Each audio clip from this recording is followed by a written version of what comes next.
ഗുരുജി നമസ്കാരം. നമസ്കാരം. ഇപ്പോൾ എനിക്ക് ചോദിക്കാനുള്ളത് സന്യാസത്തെക്കുറിച്ചാണ്. രണ്ട് തരം സന്യാസം ഉണ്ടല്ലോ, ഗൃഹസ്ഥ സന്യാസവും സാധാരണ സന്യാസവും. അതിൽ ഗൃഹസ്ഥ സന്യാസികൾ ഫോളോ ചെയ്യേണ്ട റൂൾസ്, അതിൻ്റെ കാര്യങ്ങൾ, സിഗ്നിഫിക്കൻസ് ഒക്കെ ഒന്ന് പറഞ്ഞു തരണം. സന്യാസം മാർഗം. ഇപ്പം ഗൃഹസ്ഥരാണെങ്കിലും അല്ലാത്ത പൂർണ്ണ സന്യാസമാണെങ്കിലും ഒക്കെ തന്നെ നമുക്ക് വാസനയുടെ പശ്ചാത്തലത്തിനെ ഒരു വ്യക്തി പൂർണ്ണമായിട്ടും മനസ്സിലാക്കിയതിന് ശേഷമാണ് എപ്പോഴും സന്യാസത്തിലേക്ക് കടക്കുന്നത്. ആദി ശങ്കരാചാര്യരായിട്ട് ഒരു പരമ്പരയെ നിർമ്മിച്ചാണ് പുരി സന്യാസം എപ്പോഴും. ഇപ്പോൾ ഗുരു വരുമ്പം ഗുരുവിന് പർട്ടിക്കുലറായിട്ടുള്ള ഡിസേബിൾസ് കാണും. അവർക്ക് പ്രത്യേകിച്ചുള്ള തയ്യാറെടുപ്പൊന്നും വേണ്ടി വരില്ല. അവർക്ക് അത് ഡിസേബിൾസ് ആണ്, അവർക്ക് പർട്ടിക്കുലറായിട്ടുള്ള കുറച്ച് ആൾക്കാർ കാണും. അവർ എന്ത് ചെയ്യും? ഗുരുവിന് മുക്തിയാണ്. ഗുരു പോകുമ്പോൾ ഒപ്പം തന്നെ ഗുരു മോക്ഷത്തിലേക്കുള്ള മാർഗം. അതെന്ന് വെച്ചാൽ ഗുരുവിനോടൊപ്പം ഈ ലൈഫ് ടൈമിൽ വന്നവരല്ല അവർ പർട്ടിക്കുലർ ഇൻറ്റൻഷന് വന്നവരാണ്. അത് തീർത്തിട്ട് അവർ ആ രീതിയിൽ സംഭവിച്ചോളും. അത് ക്രമീകരിച്ചുള്ള രീതിയാണ്, പദ്ധതിയാണ്.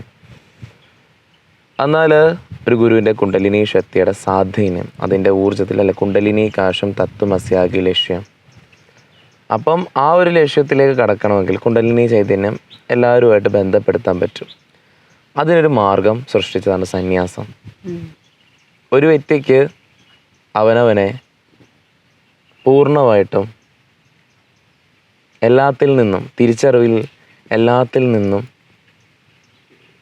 തിരിച്ചറിവുണ്ടായാൽ എന്ത് ചെയ്യും? എന്താണ് ശരി തെറ്റെന്ന് മനസ്സിലാക്കാൻ പറ്റും. ശരിയും തെറ്റെന്നൊന്നുമില്ല, വിവേകത്തിന് രണ്ടടിസ്ഥാനമേ ഉള്ളൂ, അറിവും വിവേകവും. മനസ്സിലായോ? അറിവും വിവേകവും തമ്മിലുള്ള വ്യത്യാസം. എല്ലാം ശരിയാണ്, ഒന്നും തെറ്റും ശരിയുമെന്നല്ല, എല്ലാം തന്നെ ശരിയാണ്. പക്ഷെ ആ ശരിയിൽ എന്ത് ശരിയെന്നും ആ ഒരു തലമാണ് ഞാൻ ഉദ്ദേശിച്ചത്. പരമമായിട്ടുള്ള ശരി എന്താണെന്നുള്ളത് ആ തിരിച്ചറിവുണ്ടാകുമ്പോൾ ഒരു വ്യക്തി അതിൽ ചേരുവാനായിട്ടെടുക്കുന്ന ഒരു സംസാര മാർഗമാണ് എപ്പോഴും സന്യാസം. വാസനവും സംസാരവും. വാസനയിൽ നിന്ന് ഒരു വ്യക്തി തിരിച്ചറിവിൽ പോകുമ്പോൾ അവരുടെ പഞ്ചേന്ദ്രിയങ്ങൾ എല്ലാം ഓർമ്മകളാണിത്. ഈ ജന്മചക്രത്തിൽ കിടന്ന് കറങ്ങുന്ന നമ്മുടെ ഓർമ്മകൾ കൊണ്ടാണ്. അതുകൊണ്ടാണ് ഒരു കാരണ ശരീരം വീണ്ടും വീണ്ടും എടുക്കുന്നത്. ആ കാരണ ശരീരം വീണ്ടും ഇങ്ങോട്ടൊരു ജനനം വരാതെ മുക്തി പ്രാപിക്കാൻ, ആനന്ദമായി ചേരുവാനായിട്ട് ഒരു വ്യക്തി അവർ ഓർമ്മകളെ കുറയ്ക്കുവാനും എല്ലാത്തിൽ നിന്നും വിട്ടുമാറിക്കൊണ്ട് ആ പരമമായിട്ടുള്ള പ്രകാശമായിട്ട് ചേരുവാനായിട്ട് ഒരാളെടുക്കുന്നത് സന്യാസം. എന്നാൽ ഈ റിയലൈസേഷൻ പ്രോസസ്സിൽ ഒരു വ്യക്തിയുടെ ആദ്യ കടിയിൽ അവരെത്തുന്ന ഒരു സമയമുണ്ട്. അവരറിഞ്ഞു ഞാൻ എനർജിയാണെന്നും ഞാനൊരു പരമമായിട്ടുള്ള ആനന്ദം എൻ്റെ ഉള്ളിൽ നിന്ന് സംഭവിക്കുന്നതാണെന്നും തിരിച്ചറിവിൻ്റെ പല വാക്കുകളും അവരെത്തിക്കഴിഞ്ഞു. അങ്ങനെ അവർക്ക് എന്നാൽ അവർ ബന്ധരും കൂടിയാണ്. ആ ബന്ധത്തിൽ നിന്ന് അവർക്ക് പെട്ടെന്ന് അങ്ങനെ ആണല്ലോ, നമ്മുടെ പ്ലാൻഡ് അല്ല ഒന്നും തന്നെ നമ്മുടെ പദ്ധതിയല്ല. ആ പദ്ധതി പ്രകാരം നമ്മൾ എത്താത്തത് കൊണ്ടും ഇതെല്ലാം കൃപയാണ്. ആ കൃപയിൽ വന്നു കഴിയുമ്പോൾ പെട്ടെന്ന് നമുക്കൊന്നിനെ ഒഴിവാക്കാം. അത് നമ്മുടെ കൂടെ ഇറങ്ങി തിരിച്ച പല ആൾക്കാരുമുണ്ട് അല്ലേ? അവരോടൊപ്പം നമുക്ക് പെട്ടെന്ന് ഞങ്ങളിത് അറിഞ്ഞു, ഞങ്ങൾ റിയലൈസേഷൻ വന്നു എന്ന് പറഞ്ഞ് നമുക്ക് വരാൻ പറ്റില്ല. എന്നാൽ നമ്മൾ അവിടെ ഇരുന്നു കൊണ്ട് നമ്മൾ അത് സ്വീകരിക്കണം. ഇതൊന്നും ഒരിക്കലും ഒരു പദ്ധതിയല്ല. പദ്ധതി എന്ന് വെച്ച് കഴിഞ്ഞാൽ അറിയാമല്ലോ, പലർക്കും ആത്മീയ ഊർജ്ജം വളരെ പെട്ടെന്നാണ്, ഷോക്കിംഗ് ആണ് അവർക്ക് ഉണ്ടാകുന്ന ഒരു എൻലൈറ്റ്മെൻറ്റിൻ്റെ ടേസ്റ്റ്. അതിലൊരു അവയർനെസ് ഉണ്ടാവും. ആ അവയർനെസ് സ്റ്റേറ്റിൽ അവർക്ക് പെട്ടെന്ന് അവർ നിൽക്കുന്ന ബന്ധനത്തിൽ നിന്ന് അവർക്ക് മോചനപ്പെടാൻ പറ്റില്ല. എന്നാൽ ആ ബന്ധനത്തിൽ നിന്ന് അവർക്ക് കൂടുതൽ ആ ധാരണയിലേക്ക് എത്തിച്ചേരുകയും ചെയ്യണം. അങ്ങനെയുള്ളൊരു തിരഞ്ഞെടുക്കുന്നതാണ് ഗൃഹസ്ഥ സന്യാസ മാർഗം.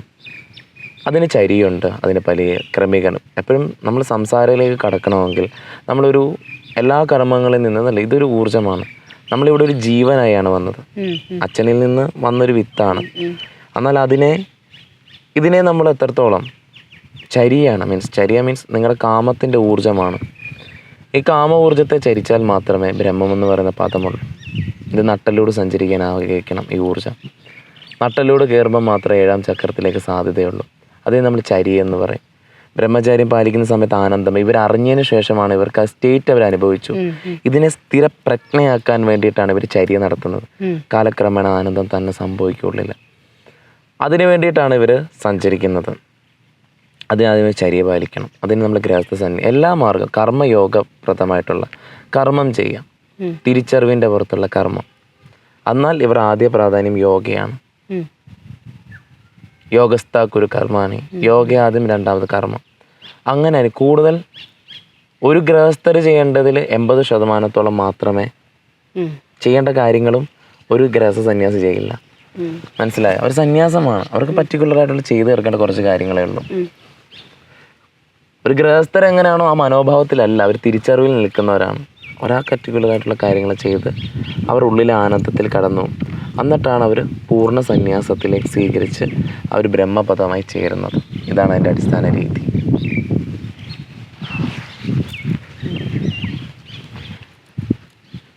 ഈ ബ്രാഹ്മമുഹൂർത്തത്തിൽ എഴുന്നേൽക്കുന്നതിന് ഇപ്പം നമ്മുടെ സാധനങ്ങളൊക്കെ ബ്രാഹ്മമുഹൂർത്തത്തിലാണല്ലോ തുടങ്ങുന്നത്. അതിൻ്റെ പ്രാധാന്യം, അതിൻ്റെ ബെനിഫിറ്റ്സ് എന്താണ് അങ്ങനെ എഴുന്നേൽക്കുന്നതിൻ്റെ എന്നൊക്കെ ഒന്ന് പറഞ്ഞു തരണേ. തീർച്ചയായും. ബ്രഹ്മമുഹൂർത്ത സാധന ഇപ്പം നമ്മൾ കേട്ടിട്ടുണ്ട്, കലിയുഗമാണിത്. ത്രേതായുഗമുണ്ടായിരുന്നു, ദ്വാപരയുഗമുണ്ടായിരുന്നു, സത്യയുഗമുണ്ടായിരുന്നു. പല യുഗങ്ങളിലും ഇവിടെ ജീവിച്ചിരുന്നവർ വളരെ മഹത്തേറിയ നമുക്ക് സൃഷ്ടി നോക്കിയാൽ അറിയാൻ പറ്റും. കൃഷ്ണനും രാമനും ഒന്നും തന്നെ ഒരു സ്ക്രിപ്റ്റിംഗ് അല്ല, അവർ ജീവിച്ചിരുന്നതിൻ്റെ വളരെ തെളിവുകൾ ഇവിടെ ഭാരതത്തിലുണ്ട്. ഈ ഭാരതത്തിലെ പല ക്ഷേത്രങ്ങളും നമുക്ക് നോക്കി അറിയാം. അവരുടെ ആ ഒരു ജ്ഞാനം വളരെ വലുതായിരുന്നു. ഇന്നും ഭാരതീയ ക്ഷേത്രങ്ങൾ അത്ഭുതമാവാൻ ജ്ഞാനം വളരെ അവരിൽ സംഭവിച്ചിട്ടുണ്ടായിരുന്നു. ഇതൊരു സൗരയൂഹമാണ്, ഇത് കറങ്ങുകയാണ്. എന്നാൽ ഈ അടിസ്ഥാന ഊർജം അറിയാം, സോളാർ സൈക്കിൾ, നമ്മളും സൂര്യൻ്റെയും ചന്ദ്രൻ്റെ അംശമാണ്. നിങ്ങൾ നിങ്ങളുടെ അച്ഛൻ്റെ അമ്മയിലൂടെയും കടന്നു വന്നതേ ഉള്ളൂ. എന്നാൽ അവരിലൂടെ അല്ല നിങ്ങൾ വന്നിരിക്കുന്നത്. അത് അവരായി നിങ്ങളെ ഉൽപ്പാദിപ്പിച്ച് വിട്ടതല്ല, അവർ മാർഗം, ഒരു നിമിത്തം മാത്രമായിട്ടേ ഉള്ളൂ. മനസ്സിലായോ? ഇത് സൂര്യനും ചന്ദ്രനും ആവുന്ന 2 ഊർജ്ജമാണ്. അപ്പം ഈ ഒരു ഊർജത്തിൻ്റെ ക്രമീകരണത്തിലൂടെയാണ് നമ്മുടെ ജ്ഞാനവും ഇപ്പോൾ ഈ മണ്ണിൽ ഒരു വിത്തിട്ടാൽ ഇത് സൂര്യൻ്റെ ഊർജ്ജത്തിലാണ് ഇത് പോഷിപ്പിക്കുന്നത് അല്ലേ? അതേപോലെ നിങ്ങളുടെ ഉള്ളിൽ എന്തെങ്കിലും ഒന്ന് വളരണമെങ്കിൽ, നിങ്ങൾ പരിണാമത്തിനെ ആഗ്രഹിക്കുന്നുണ്ടെങ്കിൽ, ആ പരിണാമ വളർച്ചയ്ക്ക് ഈ ഊർജ്ജം നിങ്ങളിൽ സജീവമായിരിക്കണം. അപ്പോൾ ഈ സൗരയൂഹം കറങ്ങുന്ന ഒരു പ്രക്രിയയുണ്ട്. ഇപ്പോൾ സന്ധ്യാസം നമുക്കറിയാം. ബ്രഹ്മമുഹൂർത്ത സമയം എന്ന് വെച്ചാൽ ഈ സൃഷ്ടി ആ പ്രകാശമായിട്ട് കൂടുതൽ ചേരുവാനായിട്ട് സൂര്യനും ചന്ദ്രനും അടിസ്ഥാന പ്രക്രിയയിലെത്തുന്നൊരു ടൈമാണ് ഈ ഒരു സമയം. ആ സമയത്ത് നട്ടൽ നൂന്നത് പർട്ടിക്കുലറായിട്ടുള്ള ദീക്ഷ എടുത്തിട്ടുണ്ടെങ്കിൽ, ദീക്ഷ എടുത്താലുള്ള കാര്യം ഈ സമയത്തൊക്കെ എന്തെങ്കിലും പരിശീലിക്കാൻ, ദീക്ഷ എടുത്താൽ ബ്രഹ്മമുഹൂർത്ത സമയത്ത് ഊർജ്ജത്തെ നമുക്കറിയാൻ പറ്റും. അത് നമുക്ക് തീവ്രമായി അതിനനുഭവിച്ചറിയാൻ സാധിക്കും. സന്ധ്യ സമയത്ത് ഊർജ്ജത്തെ അറിയാൻ പറ്റും. ആ സമയത്ത് എന്ത് സാധന പരിശീലിക്കുന്നോ അതിൻ്റെ ആയിട്ടുള്ള ബാക്കിയുള്ള സമയങ്ങളെക്കാട്ടിൽ വെച്ച് നോക്കുമ്പം 1000 മടങ്ങായിരിക്കും ഫലം വരുന്നത്. 1 വർഷം പരിശീലിക്കേണ്ട കാര്യം ബ്രഹ്മമുഹൂർത്തത്തിൽ കുറച്ച് നിശ്ചിത അളവിൽ പരിശീലിച്ചാൽ മതി. ആ ഫലപ്രാപ്തിയിൽ നിന്നുകൊണ്ട് നമുക്കത് പരിശീലിക്കാൻ പറ്റും. ഇതാണ് ഈ സമയത്തിൻ്റെ ഏറ്റവും ഉചിതമായുള്ള മാർഗം. ബ്രഹ്മം ആനന്ദമാണ്. ഈ ആനന്ദം നിറഞ്ഞിരിക്കുന്ന ആ സമയമാണ്, ആ ടൈം, അതിൻ്റെ ടേസ്റ്റിൽ നിൽക്കാനായിട്ട്. ഈ സാധന 2 സമയത്ത് പറയുന്നുണ്ടല്ലോ, 2 ഇടവേളകൾ, ഒന്ന് ബ്രാഹ്മമുഹൂർത്തം, ഒന്ന് സന്ധ്യാസമയം. ഇതിൽ സന്ധ്യാസമയത്ത് ചെയ്യേണ്ട സാധനകൾ ഏതൊക്കെയാണ്? ബ്രാഹ്മമുഹൂർത്തത്തിൽ ഏതൊക്കെ തരം സാധനങ്ങളാണ് ഇമ്പോർട്ടൻസ്? സാധന എല്ലാം തന്നെ എന്ന് വെച്ച് കഴിഞ്ഞാൽ പർട്ടിക്കുലറായിട്ടുള്ള രീതിയിൽ ദീക്ഷ പ്രക്രിയകളുള്ള സാധനങ്ങളാണ്. ഇപ്പോൾ നോർമൽ ഒരു ഗൃഹസ്ഥത്തിൽ ജീവിക്കുന്ന ഒരാൾക്ക് സന്ധ്യാസമയങ്ങൾ ഏറ്റവും ഉചിതമായ സമയമാണ്. അവർക്ക് വിളക്കത്തിക്കുക, നാമം ജപിക്കുക, അതൊക്കെ ചെയ്യേണ്ട പ്രോസസ്സിൽ പോവുക. പക്ഷേ അതവരെ കുറച്ചുകൂടി ഫലപ്രാപ്തി കൊണ്ടുവരും ആ സമയത്ത് എന്ത് ചെയ്താലും. അതേസമയം ദീക്ഷ എടുത്തതിന് ശേഷം ആൾക്കാർ പരിശീലിക്കേണ്ട സമയമാണ് ബ്രഹ്മമുഹൂർത്ത സമയം. 3:20 തൊട്ട് 6:20 വരെയുള്ള സമയം സാധനയ്ക്ക് വേണ്ടി മാത്രം ഇൻവെസ്റ്റ് ചെയ്യാൻ പറ്റുന്ന ടൈമാണ്. അതിൽ നമ്മൾ കൊടുക്കുന്ന ഏത് സാധനയാണോ, ശക്തിക്രിയയാവട്ടെ, നാഗസാധനയാവട്ടെ, ബ്രാഹ്മി 21 ഡേയ്സ് ആവട്ടെ, ഈ സാധനയെല്ലാം നമ്മൾ കൊടുക്കുന്ന ബ്രഹ്മമുഹൂർത്തത്തിലല്ലേ. അപ്പോൾ നമ്മുടെ ടൈം എല്ലാം ഫിക്സ്ഡ് ആണ്. അപ്പോൾ നാഗസാധനയ്ക്ക് സന്ധ്യാസമയം അങ്ങനെയൊന്നുമില്ല, ഏത് സമയം? അതെ, എല്ലാ സമയം പറഞ്ഞില്ല. ഗൃഹസ്ഥരായിട്ടുള്ള ആൾക്കാർ അവർക്ക് സന്ധ്യാസമയം ഉപയോഗിക്കാം കുറച്ചുകൂടും. സന്ധ്യാസമയം എന്ന് പറയുമ്പം എപ്പോഴും 5:40 തൊട്ട് 6:20 വരെയുള്ള സമയമാണ്. സൂര്യൻ അസ്തമിക്കുന്നതിൻ്റെ ആ ടൈമാണ്. ആ സമയത്ത് ആ പ്രകാശത്തിൻ്റെ അളവ്, ആ വ്യാപ്തി വളരെ കൂടുതലാണ് നമ്മുടെ ഊർജ്ജ ശരീരത്തിലും. ആ സമയത്ത് എന്തും ചെയ്തോ പിങ്കള നാടി. ഇപ്പം നമുക്കറിയാം, ഇതിങ്ങനെ വെച്ച് നോക്കി, ഇങ്ങനെ വെച്ച് നോക്കി ചിലപ്പോൾ ഇത് വലതു മൂക്കിലൂടെ ആയിരിക്കും ഇപ്പോൾ ശ്വാസം കടന്നു പോകുന്നത്. ഇത് കുറച്ചൊരു 45 സെക്കൻഡ് കഴിയുമ്പോൾ എന്ത് ചെയ്യും, ഇടതു മൂക്കിലൂടെ പോകും. അപ്പോൾ ഇത് രണ്ടും ഇങ്ങനെയാണെന്ന്. പക്ഷേ ഈ സമയങ്ങളിൽ നിങ്ങൾ ശ്രദ്ധിച്ചതും ഇതിൻ്റെ വ്യാപ്തി കൂടുതലായിരിക്കും. ഇത് രണ്ടും ഒരേ സമയം എടുക്കുകയും ഇതിൻ്റെ ശ്വാസത്തിൻ്റെ ബ്രീത്ത് ഔട്ടിനുള്ള ടൈം കുറയും. ആ സമയത്ത് ധ്യാനത്തിലേക്ക് കടന്നു കയറാൻ വളരെ എളുപ്പമുള്ള ടൈമാണ്. ഇടാ പിങ്കള നാഡിക്ക് സജീവമായിട്ടുള്ളൊരു ഊർജ്ജ ക്രമീകരണം നടക്കുന്നുണ്ട് സുഷുമ്നയിലൂടെ. അതുകൊണ്ടാണ് നമ്മൾ ആ സമയത്ത് പരിശീലിക്കാനായി പറയുന്നത്. ആ സമയം ഊർജ്ജത്തിൻ്റെ വ്യാപ്തി കൊള്ളാണ് നമ്മൾ ചെയ്യുന്നതിൻ്റെ ഫലവും വളരെ വലുതായിരിക്കും.